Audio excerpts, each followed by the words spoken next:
मध्य प्रदेश के पूर्व मुख्यमंत्री और कद्दावर कांग्रेस नेता कमलनाथ के बीजेपी में ज्वाइनिंग की अटकलें लगातार जारी है। कमलनाथ दिल्ली में कभी भी बीजेपी आला कमान से मुलाकात कर अपने सांसद पुत्र नकुलनाथ और समर्थक विधायकों के साथ का बीजेपी दामन थाम सकती हैं। इसी बीच प्रदेश के पूर्व मुख्यमंत्री दिग्विजय सिंह का बड़ा बयान सामने आया है। दिग्विजय सिंह ने साफ कहा है कि वह लगातार कमलनाथ से संपर्क में हैं और वह कांग्रेस छोड़ नहीं जा रहे हैं। दिग्विजय सिंह ने कहा कि कमलनाथ जैसे व्यक्ति जिन्होंने शुरुआत कांग्रेस से की, वह कांग्रेस के स्तंभ रहे, इंदिरा गांधी के तीसरे बेटे कहे जाते हैं। मुझे नहीं लगता कि वो पार्टी छोड़ेंगे। दिग्विजय सिंह ने कहा कि कमलनाथ ने कांग्रेस में कार्यकर्ता से लेकर केंद्रीय मंत्री और मुख्यमंत्री तक का सफर किया। उन्हें पार्टी में कौन सा पद नहीं मिला है, लेकिन जैसा सभी पर ईडी, आईटी, सीबीआई का दबाव है, वैसा ही दबाव इन एजेंसियों का कमलनाथ पर भी है। दिग्विजय सिंह ने कहा कि मुझे नहीं लगता जांच एजेंसियों के दबाव में कमलनाथ आएंगे। Channel head Salman Ali. शहर में भदभदा पुल के निकट, पुराने पुल के निकट 100 साल से ये आबादी है और ये आबादी गरीब मजदूरों की आबादी है और उसमें हिंदू मुसलमान सब रहते हैं, मिलजुल कर रहते हैं, कहीं कोई विवाद इसमें नहीं है। अब ये जो तालाब है उसका पानी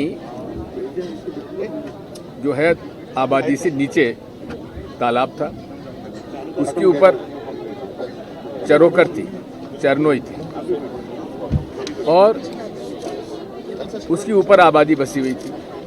कभी यहाँ पानी भी नहीं आया, डूब में भी कोई जमीन नहीं गई, कभी नहीं आया पानी।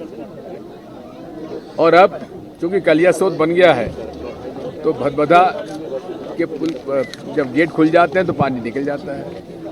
इसलिए इस 100 साल की आबादी को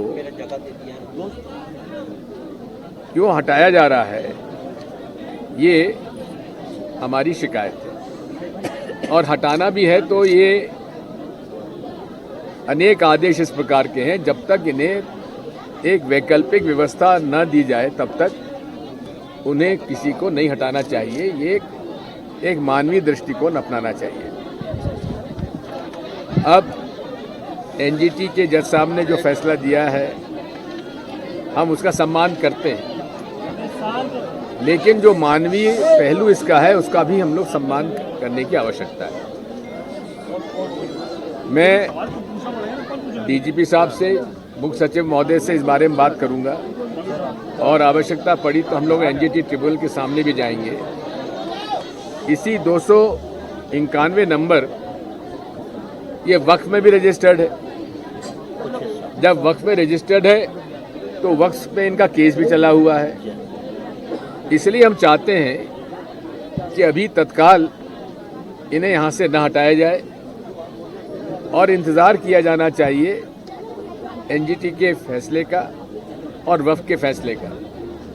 साथ में इन्हें वैकल्पिक स्थान बताना चाहिए और पर्याप्त मात्रा में इनको मुआवजा मिलना चाहिए, तब इनको हटने के लिए हम लोग निवेदन कर सकते हैं। सर 19 साल से पेपर चल रहे हैं बच्चों में और कई 2 दिन से बिजली पानी काट रहे। अब ये इनको सन 84 में पट्टे भी हो गए थे, बिजली कनेक्शन भी मिल गया था, नल कनेक्शन भी मिल गया था, प्रॉपर्टी टैक्स भी दिया जा रहा था। अब इनका 2 दिन से बिजली काट दी, नल काट दिया। ये तो बड़ा एक गलत है। मैं इस बारे में सरकार से अनुरोध करता हूं कि इसमें थोड़ा सा मानवीय दृष्टिकोण अपनाएं और बच्चों के भविष्य का सवाल है सर। 10 के पेपर इनमें पूरे तरीके से हमें मानवीय दृष्टिकोण से इस पूरी समस्या को देखना चाहिए, क्योंकि अब इम्तिहान आ रहे हैं, बच्चे 10वीं और 12वीं की परीक्षा हो रही है। ऐसे वक्त में पूरे परिवार को इधर उधर करना मैं समझता हूं कि ये अन्यायपूर्ण है। इस बारे में हम लोग इन गरीब मजदूरों के साथ खड़े हुए हैं। सर कमलनाथ जी का जाने का चल रहा है, दिल्ली में है सर, और मैं उसके बारे में बात करूंगा आपसे, लेकिन एक शर्त पे करूंगा कि मेरा ये आप रिकॉर्डिंग अपने पूरे चैनल पे दिखाएंगे। लाइव चल रही है सर। लाइव चल रही है तो ठीक है। इसलिए हम सरकार से मांग करते हैं कि इसके बारे में सहानुभूतिपूर्वक मानवीय दृष्टिकोण अपनाया जाना चाहिए। इसमें दो चीज़ मैं कहता इसमें दो चीज़ मेरे ये कहना था